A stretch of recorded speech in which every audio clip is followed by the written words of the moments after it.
buenas noticias. If you're ready, Glenn. Yes. Welcome, everybody. Are you talking in class? My fault. We don't have a particularly long meeting today, and in the future, I will make sure that we move the meeting accordingly, so it is more back-to-back with our next meeting, which is policy after this. But let's go ahead and I gotta pull up the agenda. So I'll kill a couple minutes here.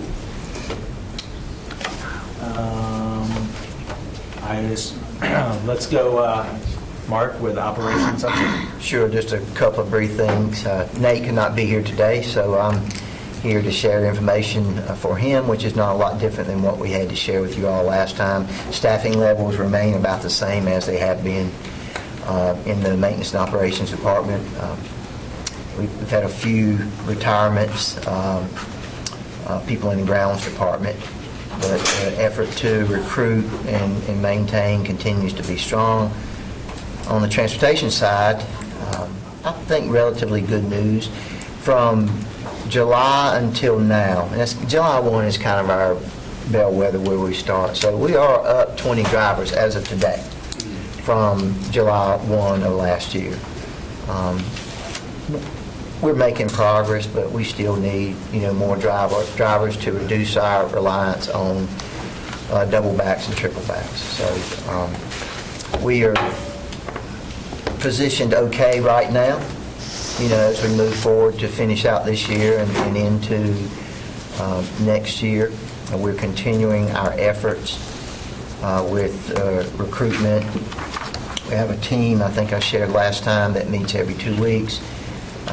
Made up of HR staff, communications, transportation staff, myself and others, and have really been pushing hard on recruitment and retention efforts. And so we're holding on right now and doing okay for that one effort alone, which has been huge. If we had not undertaken that, I'm sure we'd be in the negative. So we're doing okay right now, but as we move through the upcoming months and think about next year, we've got to look at some more different, better strategies to get more drivers, because at the start of the 25-26 school year, when we bring those other schools online, we're going to need some more drivers. How many do you need, or when do you need more drivers as you add schools? So we're thinking next year, and I say next year, the 25-26 school year, Bob tells me that he says 25 to 30 drivers, and that's to maintain current levels of service. Of course, we'd like to improve upon that, so we'd like to get many more than that. We continue to work on strategies. We talked to you all at times in the past about things that we can do, and we're maintaining right now. So we hope to bring some additional information back to you at a future meeting, but we're just working through some challenges. Generally speaking, do we have an anticipated retirement rate or anything like that come June? I'm not aware of any. I'm sure we could look at some historical data and come up with some. Okay. But, the process of hiring drivers and of losing drivers is year-long. I mean, it goes all the time. We hire them during the year. I suspect, though, at the end of the year, we may get more retirements, but it's not something that we've really looked at because the process goes on all year. And in many cases, we have opportunities for drivers to work year-long, so they could start with us in May or June and work all summer as well. At a future update, can you just bring to us, just as a reminder and refresher for everybody, how many bus drivers are generally needed in July and before we get kicked off to the traditional calendars in August? Yeah, we can do that. Okay. Any other questions? Just also kind of give us a future update on the participation on the parents that volunteer to take their own children to school. So, with EC transportation, we are offering contracts. If that's what you're referring to, I can get some data on that. Yeah. We have good data on that. Last year, I won't give out any numbers because I don't know them specifically, but we have had great participation on parents taking advantage of those opportunities. I will mention and it'll be on the agenda for next week. We just recently completed the contracts with our current EC vendors, and we have an RFP that may be out on the street right now. We have some interest from other vendors that would like to come in and provide service as well. So we're casting a wide net to see if we can get some additional vendors in here to sort of carry the load. And I will ask, as the temperature starts to change, we are all set on our HVAC, looking positive so far going into the... We always try to remain positive. Yeah. I think it is fair to say that last summer was a rough year. It seemed like something could go wrong. It did. We had newer schools where we had some problems. Schools less than 5 years old that, had issues. The hope is that we are positioned this year, after we got through the things that broke last year, that we're positioned better this year to be in much better shape. We have a lot of replacement projects in the pipe, and you all see them come to you. It takes a long time to get those up and running, but we do have a lot of things in the pipe right now. We will do some, or have been doing some maintenance over the winter time. Just like in the summer, we do maintenance on the heating part when we can get to it. So I think we're in as good a shape as we can be right now. Our vendors that we do a lot of work with, they know it's getting warm, and we'll be relying on them as we encounter problems. Thank you very much. Mark, can you? Oh, I'm sorry, we got 2 more questions. Are we good on staff with maintenance? Because I know we had somebody retire last year, that kind of set us off a little bit. No, we still have a high vacancy rate. When you say maintenance, let me narrow it down a little bit, because there would be 2 areas where I would comment on. In HVAC, we still have a high vacancy rate there. We had some people leave, and we have not been able to backfill those positions. Again, we have to rely heavily on contracted services. Another area where we have a high vacancy rate is our grounds area. We did have a significant retirement March 1st in that area, and I don't know the number, but it's approaching 50% of the available positions that we have. Again, that severely limits what we can do in response to requests and needs of the school. It also limits us as to how much work we can get done with contracted vendors, because not only do we need people to do work, we need people to manage the work that we farm out to contracted vendors. And so we have some limitations in that regard right now in that department. Mark, can I add to that? I just want to make sure we don't miss the point that that your team has also been working through the marketing efforts in those facilities positions. And so some of the same efforts that we put into transportation and marketing those positions and working through those candidates, we've also done in facilities, which is to say that while it's a challenge, we know that the piece that we feel like we have been good at is, do people know that there's a position open?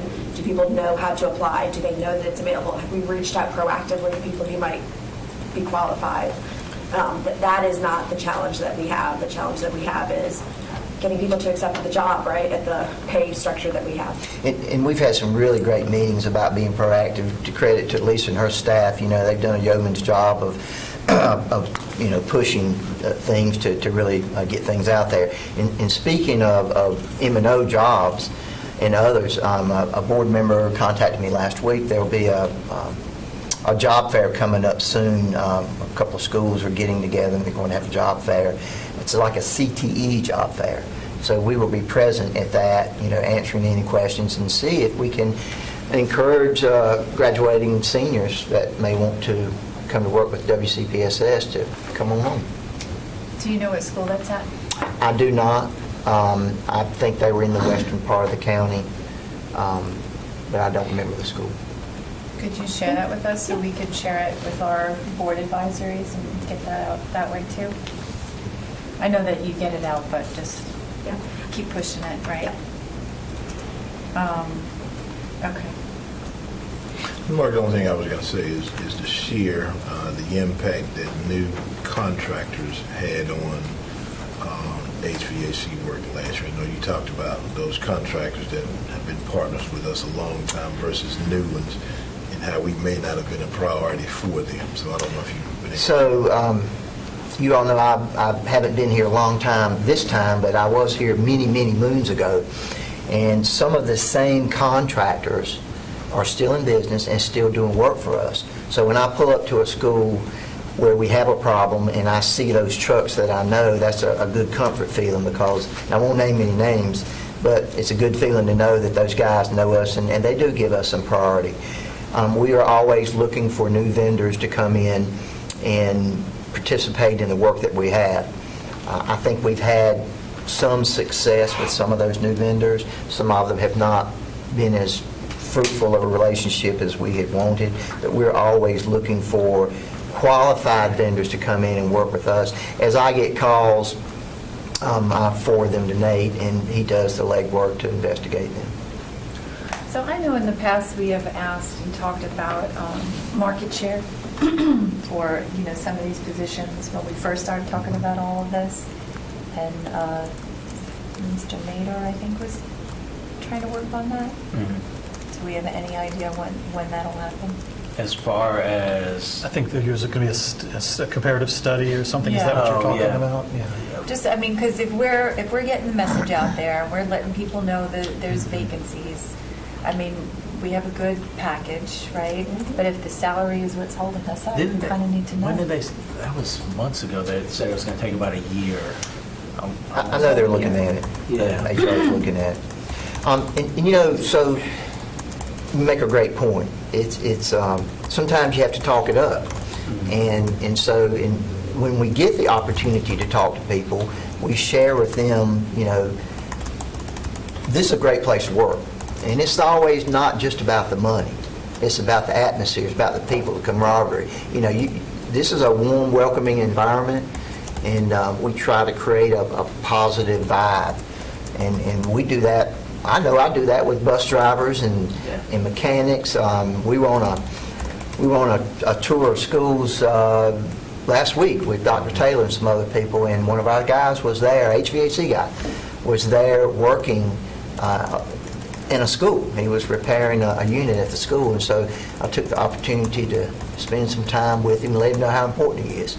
And he is a retired guy that's been with us for 11 years, and he knows how important he is, because, without him, we wouldn't have had air that day at the school. So. Yeah. I just met a young teenager this weekend that came in from a long day of work. He was actually just took a job as an electrician right out of high school. With us? He just graduated in January. No, not with us, but he was. I'm saying that I think there are kids that are now exploring those options more as we talk about it, and you hear it in the news, and as more people are talking about, more parents are talking about it, I think there's more interest for the kids. So just getting that word out there, hopefully it won't help us right now with this current situation. Yeah, well, that's a good point. We have, I don't know if you all saw the email, we have the shed competition and Yep. bolt competitions coming up. And a lot of really great, exciting CTE stuff. The more we can market those and show kids all the opportunities that are out there, the more it'll help. That is actually next week, is it not? Yeah. I believe it's next week, so maybe we can have a couple of cheerleaders out there. I'll go. And by the Can't way, hurt. yeah, and just to wrap this up, just shout out, I was talking to a bus driver who's really complimented the way Martin Middle School provides space for bus drivers there and in a nice environment. So I just shouting out to one of my District 6 schools. I actually reached out to ask what they did, and I'll forward it to you, what Martin is doing over there. So thank you very much, Martin. I'm sure everyone spent a lot of time reviewing the minutes from our meeting 2 weeks ago or so, we got to get those approved. Who did all of those? I was just curious. Who did all of Who the... typed all that out? Right over here. Yeah. Good job. I'll take a motion to approve the minutes. So moved. Second. All in favor, aye. Aye. Opposed, nay. You got that, right? All right. Ms. Rory, next item. Ready?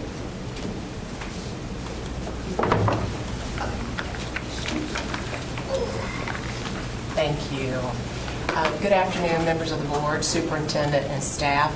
Thank you so much for allowing us some time to bring forward the 2024-25 Facility Utilization Report projections. Last month, the Long Range Planning team brought forward the forecast for the 2024-25 school year.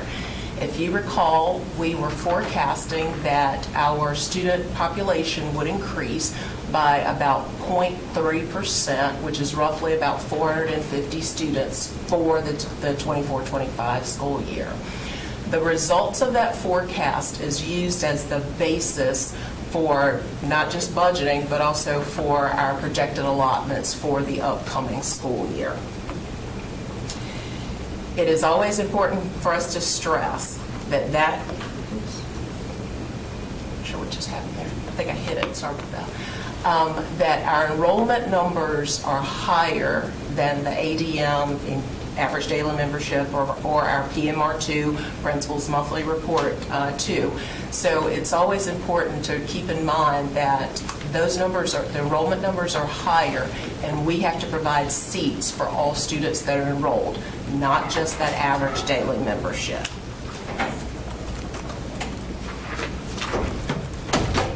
Today we're going to give you a high-level overview of the projected facilities utilization report.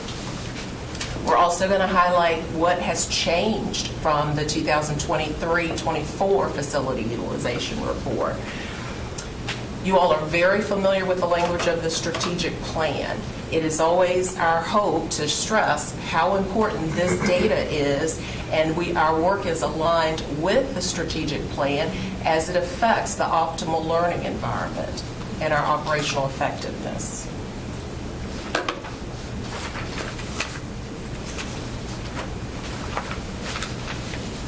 You've seen these models a couple times. We'd like to reiterate, every school in the district has a capacity model.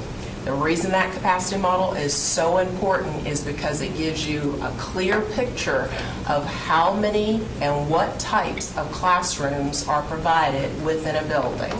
It shows you which rooms carry capacity and which rooms do not carry capacity.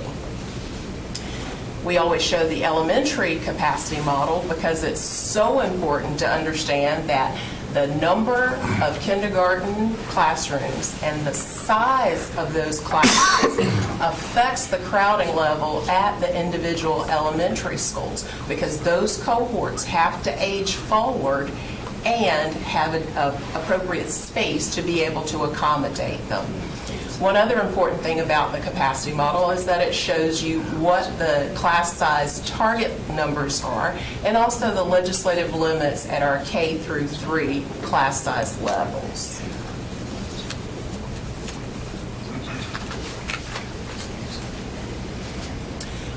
All of our new schools open at a reduced capacity, and then it ages forward until they're at full capacity in either years 2 or 3.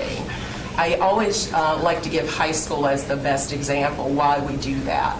We don't typically move 11th and 12th graders from their base school. We allow them to close out their high school career at their existing campus.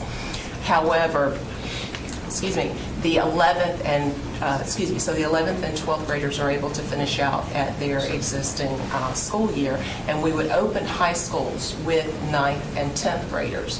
It's exciting for students to start at a new school. They are setting the culture, setting the standards, and creating their whole new environment at that new school.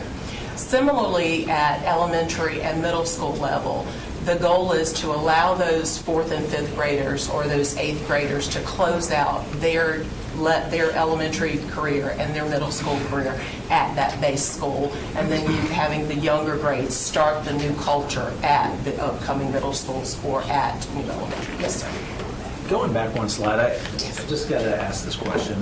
Why is planning capacity lower? I understand the math of 7 times 16 and that sort of thing, but when you're planning capacity from kindergarten to 1st grade, Doesn't the number have to be the same?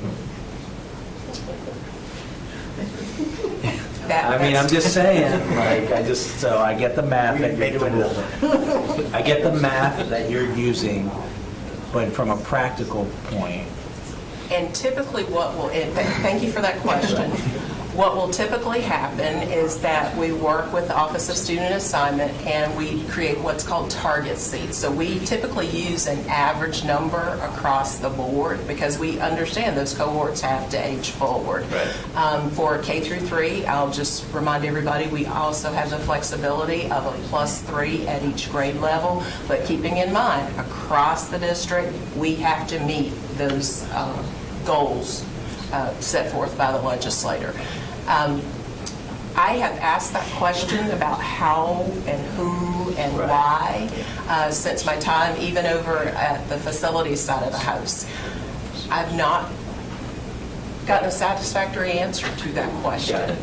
Yeah. So just know that while there's a capacity model that's set, behind the scenes, we do work with the Office of Student Assignment to make sure that we have that average. I couldn't resist asking the question. As cohorts go, especially from kindergarten to first, the schools are cognizant of needing an additional classroom based on the size of the cohort in their kindergarten class.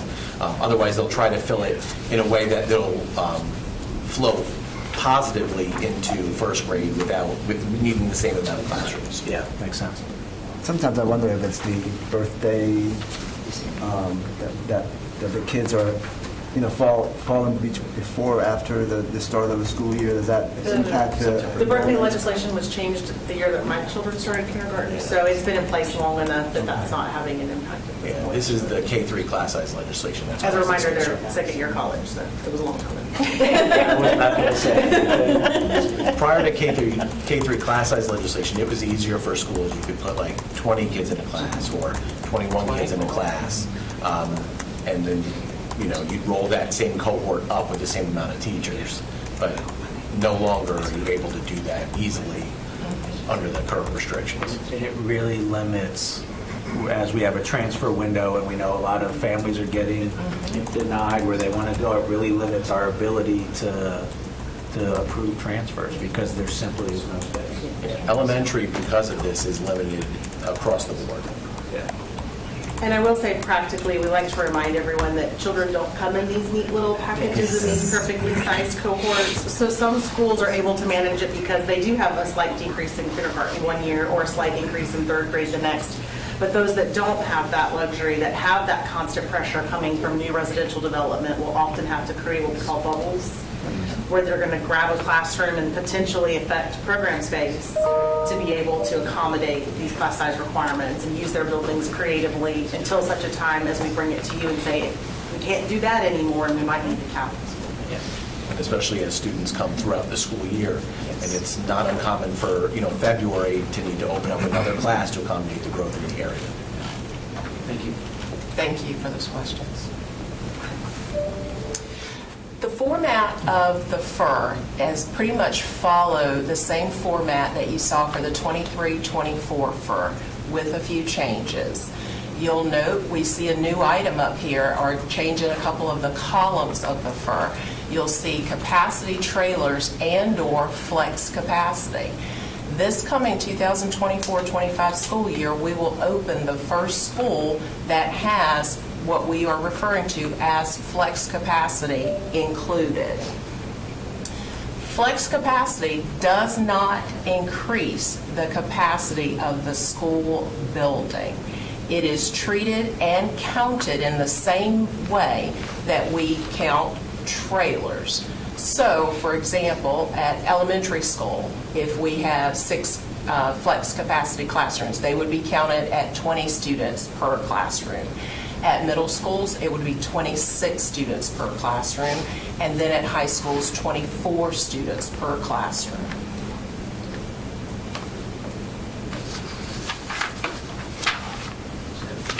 And that'll be important to know, as we start talking about schools that are overcrowded, and you may see staff or parents say, well, there's empty classrooms in that particular building, why can't we go to the school?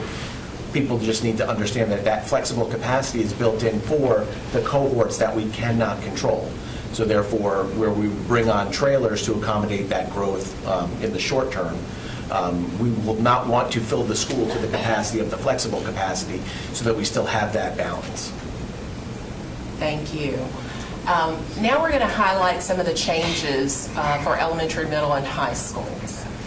For elementary schools, the caps were removed from 3 schools: Apex Elementary, Highcroft Drive Elementary, and Mills Park Elementary. No new caps were added at the elementary school level. One school will move back to its main campus with an increased capacity that was realized while they were at the swing space site, which is Balcom Elementary School. They were previously in the Woods Creek Elementary building. One school will move to a swing space site in order to realize the renovation of their campus, and they'll have a slightly decreased capacity because their existing campus has a large number of trailer units.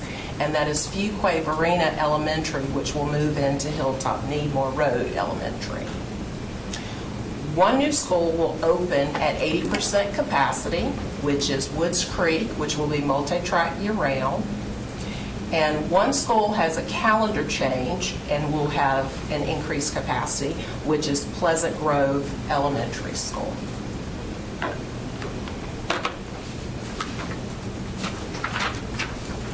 For our middle schools, as I mentioned a second ago, one school will move into a campus with flexible capacity, which will be Fuquay Varina Elementary School. They will move to their permanent site, at which was formerly known as the M15 combination campus with Bowling Road Elementary. Elementary or middle? Bowling Road Elementary is on the same campus with the new Fuquay Varina Elementary School. Thank you. Middle. Excuse me, middle. Thank you. I'm on a roll with that right now. Thanks. Forgive me, let me restate that. Fuquay Varina Middle School will move to the new site, M15, which is a combination campus with Bowling Road Elementary. Fuquay Varina Elementary will go into a swing space site, which is Hilltop Needmore Road Elementary. Please forgive me.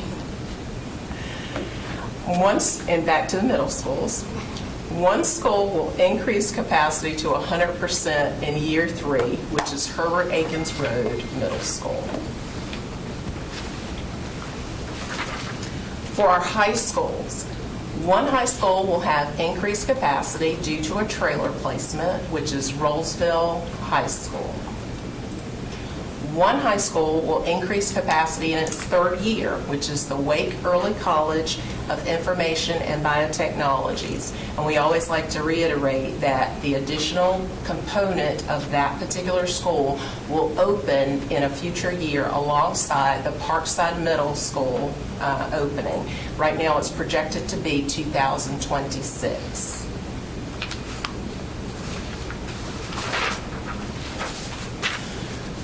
We determined that providing crowding maps gives people a quick visualization of what our crowding situation looks like, not just in one area, but across the district. The colors and notations for the elementary map, the middle school map, and the high school map are all the same. They range in color notations from the highest being in red, the most crowded schools, all the way down to the least crowded schools, which are the white areas and the yellow areas. The elementary map shows a broad range of crowding levels across the district. On this map, we have also shown future projected new construction for elementaries, so you'll get an idea of when or how or what areas we are anticipating receiving some relief by additional seats with new construction.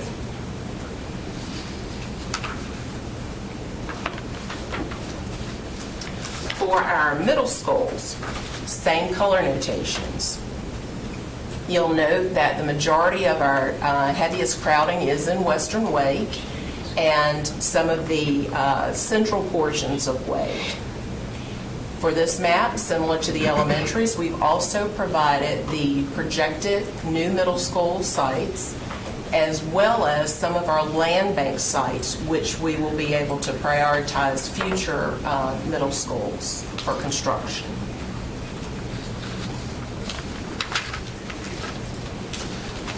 For our high school maps, it reflects our more crowded schools, again, in the Western Wake area. We have some heavy crowding in Central Wake as well as Northern Wake. And the remainder of the high school map, you see it's more of a distributed crowding level. So the yellow and the white closer to where we need to be as far as those crowding levels are concerned. So these maps, the more yellow that you go to red is, Yeah. okay. Yeah, the 'Cause lighter I it know- is, the The less- lighter it is, the closer we are to a target crowding level. Because like I'm looking at Heritage and I don't see that it's in a red dot or anything, but I know that that's And- capped. So. And also, one of the other things that we keep in mind is what the future development is also supposed to look like. So, and Susan wants to. So you bring to bear a very good point. Not all of our cap schools have hit their cap and are sending students to an overflow school. So we use this public service announcement, please always call your school. Just because it's capped doesn't mean that the students are being capped out at this moment, but it is there just in case the development takes off the way we're projecting and that student population comes to bear. So Heritage High is a good example. Right now, they're not actively capping students out, but they do have a cap in place in the event that that does happen. Thank you, Ms. Moore. But Apex Friendship is definitely capped. Awesome. In Heritage and the other departments. The FERS typically published twice a year. We provide a copy of the official FER around December, which includes our official DPI reported PMR2 ADM numbers. We also provide a presentation of the FER in March, which will show what schools we're anticipating coming online, any movement of schools, and any schools going into flex spaces, and any of those changes happens in March. The presentation today includes a copy of the 2024-25 FER projections sorted by elementary, middle, and high level, a copy of that same FER data sorted by board member, as well as a copy of the elementary, middle, and high crowding maps, because what we've learned over the years is a little bit easier to zoom in and see specific areas. And we thank you for allowing us some time today, and we're open for any questions.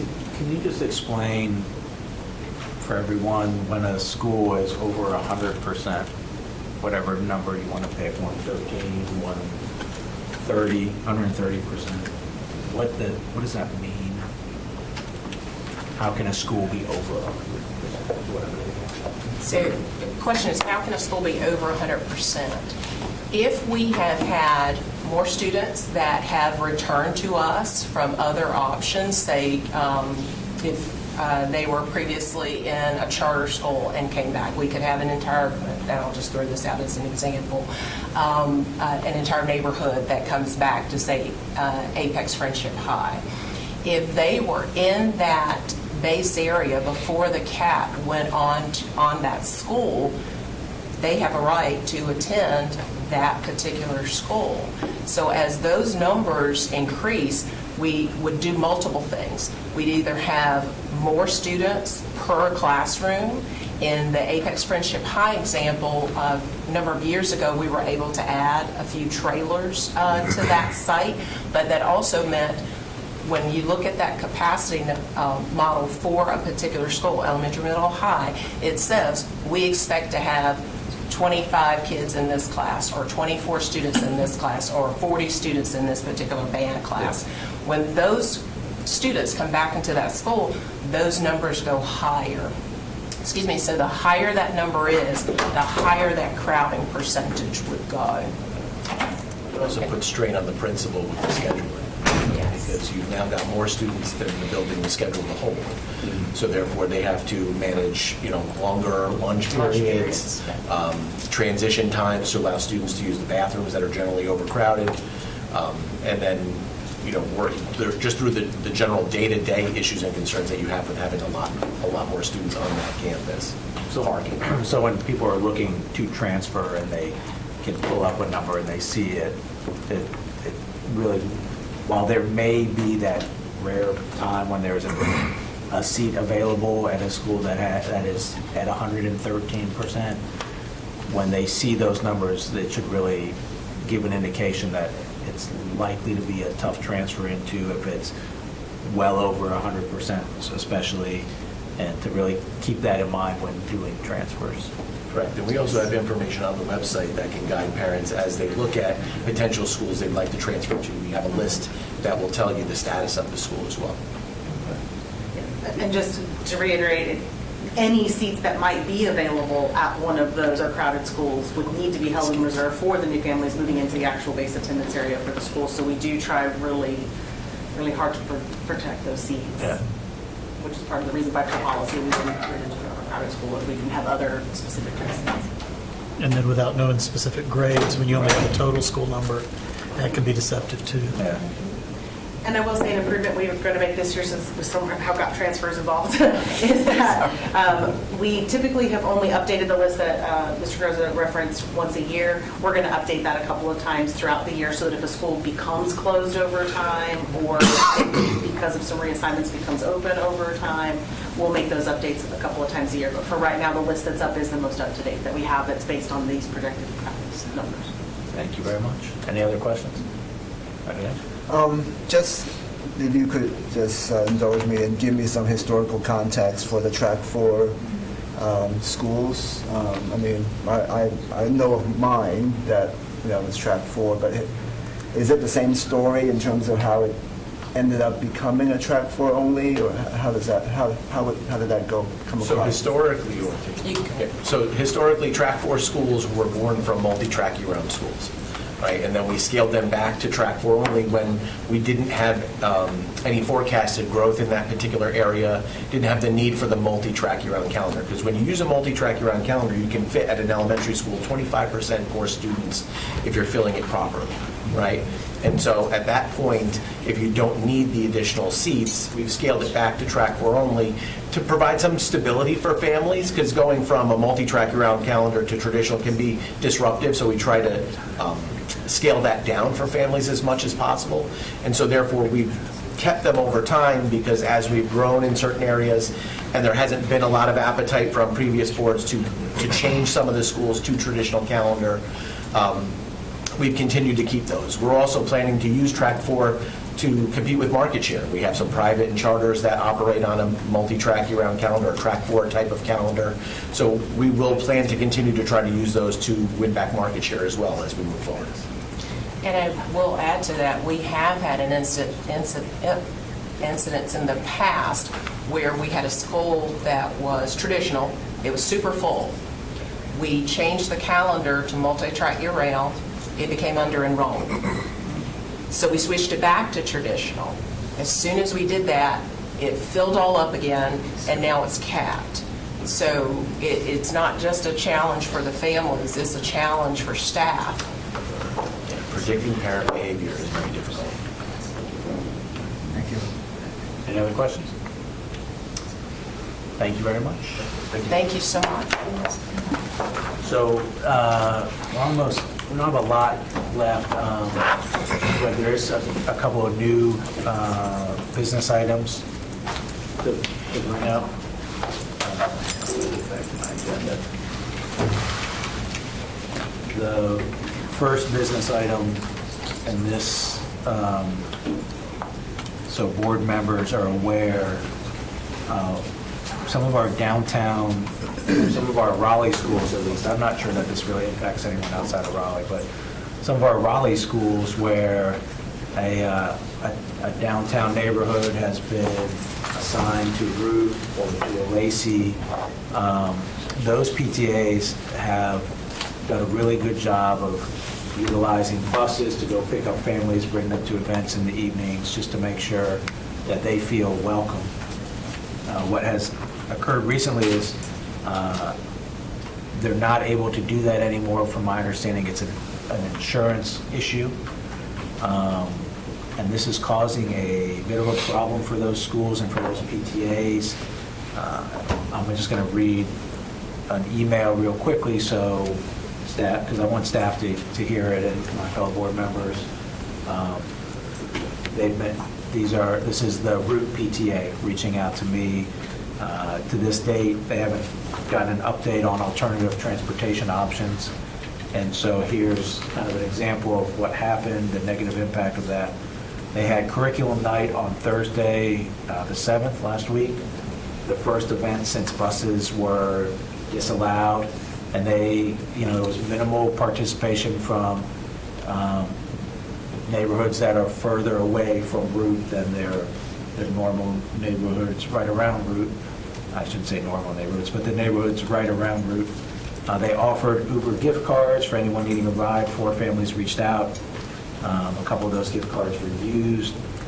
They had some families attend from one of their zones, but not anywhere near the participation levels they had in the past. They had one family from their kind of downtown location attending curriculum night, and in the past, as an example of an event they had 2 full buses from that downtown neighborhood.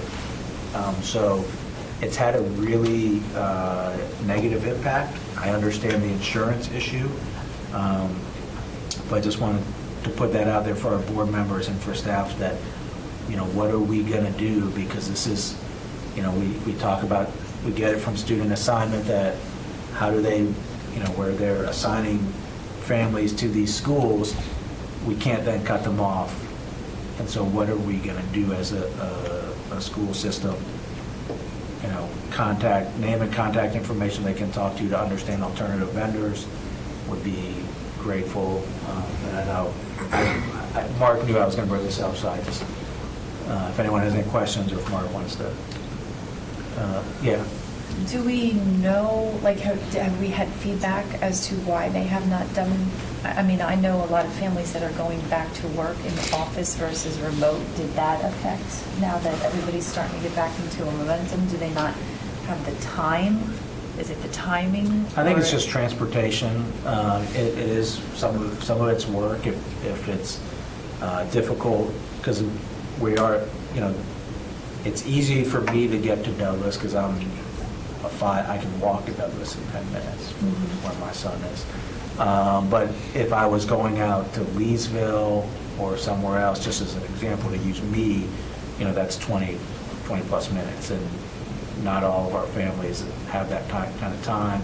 They might not have transportation to get there. So our PTAs at Root and places like Lacey have done a really good job of providing that transportation to make them feel welcome, because it's a nice feeling too when the PTA sends a bus, come on, and you are part of our school, and that can have a real impact. Sure, absolutely, but I was wondering if the time is affecting, we have an event coming up at our school, and it's at 5:30, and I'm just like, that's going to be really hard to make, but some of them are at 7, the parent, the teacher nights are a little bit later, so I'm wondering if that could offer some kind of... I suspect they're not at 5:30, it's different times, but we could certainly ask. I'm just wondering, is it the PTA that would have to secure such insurance, or is that the school district? Because if it's a PTA event, it seems to me that the insurance problem is on their end. But they're our buses. So with I activity, see, I they'll see. have us. Okay. So, Okay. and so you hit the nail on the head. It's a coverage issue. We just can't do it. There's activity buses is what we're Right, using. yeah. We can't do it. They're for transporting students. And our insurance carrier, we went through risk management, and we're just not able to do that and be covered. So that's a huge problem. Would it be different if we were to, say, take the money that we would spend on staff to do the bus to hire an activity bus, like an outer, like a vendor? That they could. I mean, that funding though may come from the school. I mean, it's not something that we would cover out of transportation, nor would we cover the activity bus out of transportation either. So it could be something they could look into.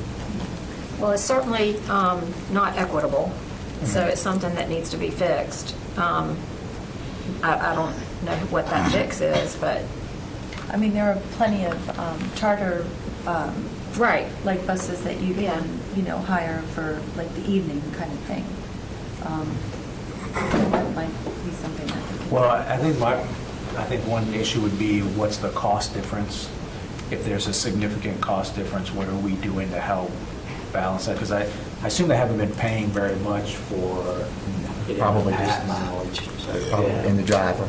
And so some of these schools would probably be okay, but if you're doing multiple events, I don't know what the total cost difference would be. But from my perspective, since we do this as part of a student assignment, if there's ways we can help, whether it's with a little bit of, I can't imagine it'd be more than a couple $100 type thing, but also really providing them with the alternative vendors if we know of. And I don't know if I think that would probably be the approach, because if it's, we know with the activity buses that the cost is going to be minimal, we're just paying for the driver, and it's not impactful. But I think the best thing would be to explore other available options and what that would cost. If you're talking about a private company, then that is going to come at a cost to not only use that bus, pay for the driver, but they're doing it for a profit. We weren't doing it for a profit. And so it's just, I think you hit it, what other options would be available and what the cost would be. But What about the YMCA? I mean, we partner with them. well, the question would be, do we have a list, like across the I'm county? sure we have an approved vendor list of transportation companies, Okay. for when athletics teams or field trips, they want to take a nice charter bus on a long trip as opposed to an activity bus. So, I mean, we could provide that to schools. We do have some communication going out about this matter soon to schools. So that'll be going out soon. Since you said it, this kind of opens, maybe I shouldn't say this out loud, but if we're doing field trips with parents on, I haven't been on a field trip yet, sorry, but. Approved volunteers. So, if a parent's on the bus as an approved volunteer, okay. But the wholesale going and getting parents and other. Right, That's- other family members, Right. yeah, that's why I was, all right. Before I have another new business item, but I'm going to open it up first if anybody has anything else. All right, the other one, this is a fun one. What's been before the school system for a while is someone has offered to get a turf field at one of our high schools. The discussion has been around need, the reasoning why, but it opens up a kind of a broader conversation of when someone brings unsolicited gifts to us as a school system, and ultimately what the board would have to vote on to accept potentially or not. What direction do we want to go as a school system? And I'll just start by saying, for me, when we examine these kind of gifts, it's got to be student-centered. What's the impact on students, and what is our need at a particular school? As it relates to turf fields, I personally think if we don't need it, and I have been on probably as many turf fields as anybody in this room, because I have officiated football, and I've been to 10 counties worth of fields, and I have been on turf, and I have been on grass fields, and unkept grass fields. To me, there's nothing nicer than a nice grass field with a beautiful crown, and you don't need more than that, and that's the direction that pro sports are going as well. So as it relates to the turf field, if we don't need it, and there are some of our schools may need it, and that's a different conversation beyond today. But again, it is a gift being offered, and so what do we do as a school board with those types of gifts? And what This is just kind of a jumping off point because it's been lingering for a We while. maintain That would it when lead it's over done. into the policy committee meeting. Right. Right, go ahead. I was going to say, well, to Lynn's Yeah. point, because oftentimes organizations have like a gift acceptance policy, and so there's like formal criteria to review it. You know, there's differences between like if we know we have an established need, right? We know something's there, so parent, someone's willing to come in and fix it or upgrade it, that's great.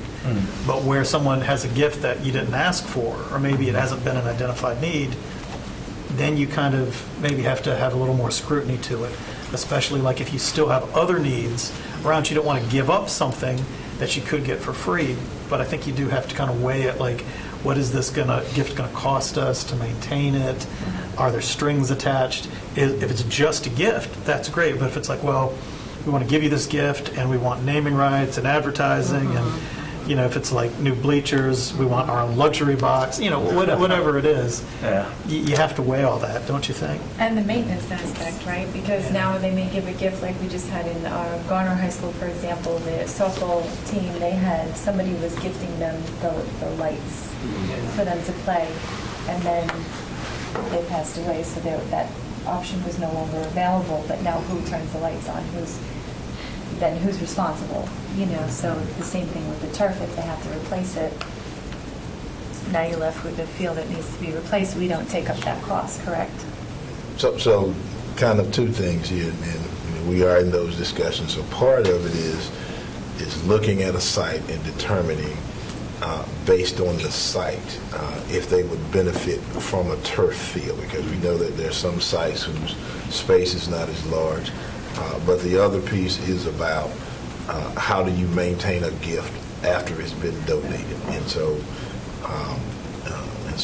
we think we know we feel the same way in terms of what is the right kind of field, and so that's what we want to be able to give that direction to the board to say, first of all, determine if we would even benefit from needing a turf field because of facility issues or constraints, and if that is the case, then we have to think about maintenance costs, meaning that if someone donates a gift and then there's not something that's going to be the follow-up 10 years later or 5 years later when it needs to be replaced, the district is going to be on the hook for that. And so, Mark, I'll let you kind of add in the additional parts of that discussion, but that is one of the, we think, the big pieces. And so when we talk about turf fields, you know, we may recommend that the board says, if a school does not meet these criteria, then we don't put in a turf field no matter who gives it to us. But then if it does, then there's an additional piece. Mark. So Dr. Taylor and you too, Mr. Hirsch, have summed it up pretty well. So from operations side, you know, our lens on this is that it's the gift that keeps on taking, meaning that if you think a turf field would likely last for 10 years, the maintenance, the weekly, monthly, yearly maintenance isn't of that great a concern. It's more the replacement cost at the end. You could make the argument that we could rent the field out. That's a whole other set of challenges, and that's probably not a legitimate, sustainable stream. And so that first cost, even if it was donated, would come back to hit us 10 years down the road. And that's where we would be concerned in having to replace that field down the road. Now, Mr. Hershey, you do make a very, very valid point. I suspect that on some upcoming projects, you all will see us most likely show that we may need turf there. There are facilities that do not currently meet our program space for athletic fields. We're really only talking high schools, athletic fields. And so in some cases, we may not have the opportunity to have 2 full-size play fields at a high school. We may only have 1. And so putting a turf field in would really be the way to go. Now, it's yet to be determined if that turf field would be at the main stadium where we play soccer and football and lacrosse, or it may be on a practice field. But I suspect that as the need arises where we don't have program space, we'll be bringing some recommendations to you all. Now, that comes with a cost, obviously, but if we don't have the land, we don't have the land, and we've got to make some smart decisions. And so other board members are aware of some of the schools that don't currently meet, where we have 2 practice fields. Cary, Groton, Wake Forest, who else? I think Enloe may be in that Enloe. bunch. Those are the only ones that I know of right now. So to me, that can be justified with a need. And frankly, if all those schools had 2 nice practice fields, I would not even consider it because of the cost. And like I said, you see the trend in professional sports wanting to get away from turf. That was a really big, in the last NFL season, a lot of talk about that. And so, to me, we shouldn't aspire to it. Also, as we bring up a policy, a sustainability policy, is it sustainable? But, Dr. Ng, I thought you were doing this. No, I mean, I was just thinking about, like, Mr. Haggard was saying that, some of the strings attached to that, and, it's like when somebody donates a car to a charity, and, what do you do with a car that nobody wants to use, but certainly it benefits the person who's donating it. How do we best use that gift? And we just have to be careful about decisions. And by the way, for the record, this is not just the turf field. I know we've had donations for scoreboards. I can tell you that as an official, I've never noticed a scoreboard new and fancy. But, that is going to come up. And if something happens to that scoreboard, it could be really nice and provide some advertising for a little bit. But then I don't know how long scoreboards last. What's the replacement there? What if someone wants to redo an auditorium stage and the sound equipment? So it's not just athletics or turf, it's how do we manage it? And for me, it's student focused and on need, but we want to kind of get this conversation going. So maybe we do make it like a request for policy, because, I mean, it does make a difference if you have a scoreboard or not. Especially Having a scoreboard, yes, but I mean, like, some just want to upgrade it so it's really. Oh, you mean like the bigger and better? Yeah, exactly. Can you Exactly. explain for those that are listening, like what would be the reason that everybody you said the NFL is even switching away from turf? For them, it's injuries. Yeah. It's injury related. A turf surface can be a lot harder. It can get a lot hotter. We had a game in Durham County Stadium has a turf field, and we had a game there when it was particularly hot this last fall, and our umpire, we had to stop the game, and they took him out, and fortunately he's okay, but we finished the game with 4 officials, and it was brutally hot, and it's an extra 10 to 15 to 20 degrees on turf fields. And fortunately games are in the evening, so it can cool off a little bit, but it's getting hotter. I mean, heat probably is not an issue 30 years ago in August and September, but that's certainly a part of it. And you still have to spray them down. There's no maintenance. There's still some maintenance on turf fields. And I think with the NFL, the maintenance issue is one of those things, because where it's poorly maintained or you get wear, players' cleats will get snagged, and that causes a lot of the injuries as well. Yeah. And I was at a turf field, and I was talking to a parent. I was on the sideline, and I just said, what do you think of the turf field? And they were like, man, I wish we didn't even have it. And I'm not saying which turf field this was, because I've been on a bunch of them. So, but it was just interesting to get a perspective from a parent whose kid does play on a turf field, because I love it. So, Mr. Chair, one of the things I think that I would want to know and understand is kind of what has been the practice in the past and what issues have come up as a result of donations, because we really are talking about things beyond a turf field. I've heard stories of one donation that may want to be given for a dugout or something of that nature, and then there's the equity issue where a school doesn't have those kind of donations that come forward. And so this is much easier in the community when you have 1 or 2 high schools. Right. You have multiple high schools and multiple donors that want to do things, that makes it extremely difficult from an equity perspective. So I do believe this is a policy issue, and I think this is something that we definitely want to dig deep into. But I'd certainly want to know what the past has looked like in terms of those kinds of donations and how that's impacted the board. I would believe that it's had some kind of impact or pushback from the community. I actually think it's an equity issue from middle to high school too, because our middle school fields get beat up. And if I'm a middle school, and they have all the sports, so if I'm a middle school and I'm looking at a gift to a school that doesn't need it, and I can say like, hey, bring that here, I think it is, and we got a lot of middle schools. Some of them have great fields and some of them do not.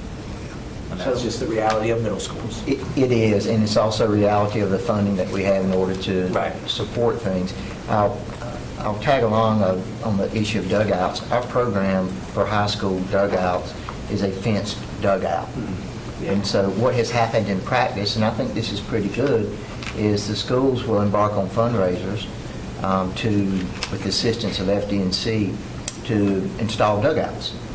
And what happens sometimes is that they may get part of the way to their goal, or they may raise enough money for the baseball team but not the softball team, and as you all know, we can't do that. So what has happened recently, and I say recently in the last 5 years, we had a school that raised some money and could not get to the finish line, and they submitted a facility needs request through the portal, and we were able to find money to go halves with them. Yeah. And so we were able to get dugouts on both the baseball and the softball field. So I just know in practice, that's always a great fundraising effort. And I'd also just want us to be mindful, we have to have a baseline of stuff that we do. We can't do everything. I know you mentioned middle schools. Our athletic efforts at middle schools are not as robust as they are at high schools, but that's an issue of funding and Yeah, all that. So I think we do a lot with the money that we have. Yeah, and going down the turf field thing, that's committing future money that could otherwise be used in a more equitable way at schools. If I was building dugouts, I would only make the home dugouts really nice and let the visitors.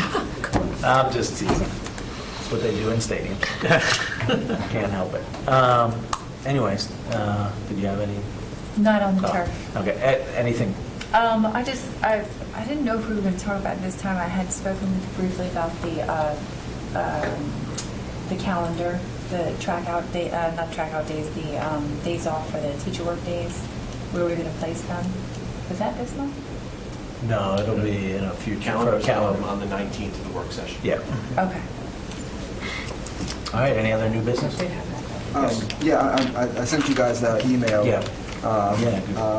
I just want to give a shout out to Mr. Evan Jones, who got real nice recognition from the Wake County for his participation, basically putting together this STEM Sustainability Career Symposium. But there were other people involved, but he was kind of spearheading it, and he's also a Heritage elementary school teacher, 5th grade. And he has come up to me after a BAC meeting to show interest in kind of having some coordinated efforts between WCPSS and Wake County. He's a part of this Energy Advisory Commission with Wake County. So I think there'll be a lot of synergy, for him to be involved in it, to be able to kind of coordinate the efforts. He does a lot of education on, not just sustainability, but just kind of responsible energy use, for everyone, families, We participate in those meetings. Yeah. So If you want to bring them, maybe we can set it up so, if you would like, where we have when we know the sustainability policy is coming, I think it's coming in May, maybe if he want, like the tail end of our facilities meeting, and it can kind of, if he wants to present. Yeah. You can talk to him. And Yeah, he's already let us said know. he would come Yeah. and give a presentation. Okay. I think stuff like that's very good, right? Yeah, Because I we do have a too. lot of success stories, things we're doing around Yeah. the district. And this gives us a chance to highlight them, to hear from people kind of on the ground, directly working in them. Also, I know I wasn't able to attend, but like that values workshop, just to get any sort of like report back out to the committee about some of these same issues, I think could be like a nice Yeah. compliment to that if you're taking suggestions. Just find out how long the presentation is, and then we'll kind of go from there, see where we can fit it in. I really want to hear what what this Yeah. symposium was all about, in terms, because it sounds like he was encouraging young people to go into careers that help, to foster, sustainability. Yeah, So- Yeah. let's put it on the agenda. And I think it's also nice to recognize one of our own internally to Yeah. come and sit down at the table with us and hear from them. Yeah. And Mark will like not having to answer questions. Talk all the time. I'm just All right. kidding. Speaking of. No, it sounds good. Great idea. Yeah, I like it. Anyone else? All right, that takes us to the end of new business, and apparently I have 5 minutes to adjourn the meeting on the, oh, wait, we got the 3-month forecast. Okay. I was ready to get us done. 4 minutes or less. This won't take long. So, of course, as you all know, it's a live document, and it's updated all the time. I say that because it has certainly been updated since this was printed about a week and a half ago. So there's many more items, on it. But the one thing to really highlight is that we have numerous schematic design presentations coming up. So those are the fun items. So we have several schools that have that that are approaching in the next 2 months. All right, anything else? We'll leave it at that then. This meeting is adjourned. All right, thank you.